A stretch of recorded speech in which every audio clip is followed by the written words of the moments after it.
Hello guys and welcome back to my channel. Today in this video I'm going to check the new 215mm frame from Tinsly RC, the Tinsly S50 Big Shark frame. You can get it in three colors, rose gold, blue and golden one, and I have the blue version. So let's open the box and see all the parts that we're getting inside. Everything came packed pretty neatly inside. We have over here the side plates, which are made of aluminum.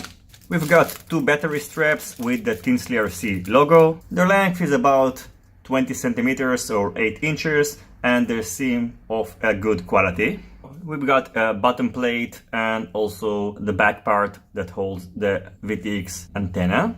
Screws and 4 pieces of spacers. We've got the back and front arms, which have a thickness of 4 millimeters, and the width is 13 millimeters, so it's going to be a little narrow to fit ESCs on top, but it's not impossible. In the last bag we've got these 3 aluminum columns that are going to be placed between the aluminum parts, and the bottom plate, which is also made of aluminum, and an anti-skid sticker that will prevent the battery from slipping underneath the quadcopter. In addition, we've got the instructions manual that shows you how to assemble all the parts together. So now I'm going to assemble the frame and then weight up.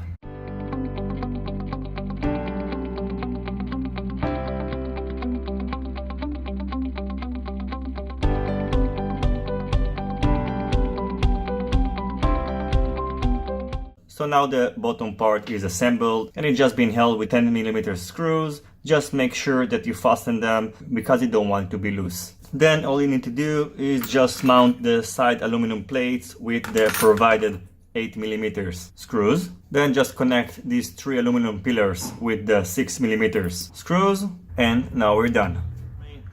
The total weight of the frame is 103 grams. So it's lighter than the Tinsly F50 that weighs about 130 grams, and this is, by the way, a 230mm frame, which I'm going to test as well. This frame is intended to be used with the standard size FPV cameras. This is, for example, the Eagle 2 Pro, and you will need to use this type of case and not the regular one, because in order to hold it in position you will have to use 4 screws in total. And you can see because of the frame is a little bit wider, you won't be able to fit it just with the screws, and you will need to use spacers between the camera and the body in order to hold it in position. Otherwise, if you just use the screws, it's not going to fit right and it's not going to be properly secured inside the frame. So what I recommend to do, of course, after you assemble the ECs and the motors and everything and you want to place the camera, is to assemble just one side.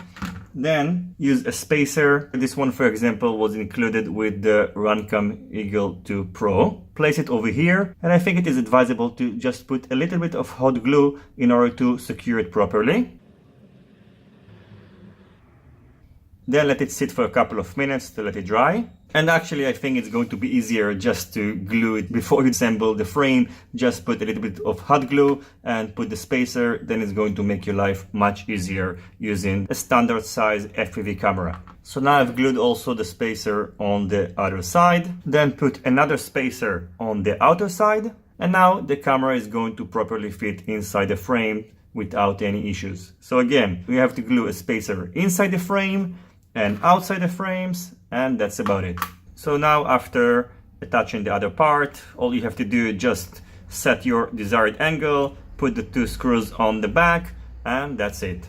As you can see, the camera is well secured inside the frame, so if you're going to crash, it's going to be well protected inside the frame. So overall, I am pretty pleased with this frame. The design is clever, it is pretty light, the arms are interchangeable, and I think it's going to be very durable. So hopefully I will be able to release the build video soon, and then you'll be able to see it in action. As always, I thank you for watching my video. I hope you enjoyed it and you find it useful. If you have any questions about this frame, feel free to ask it in the comment section below, and I'll see you soon on my next videos. Goodbye.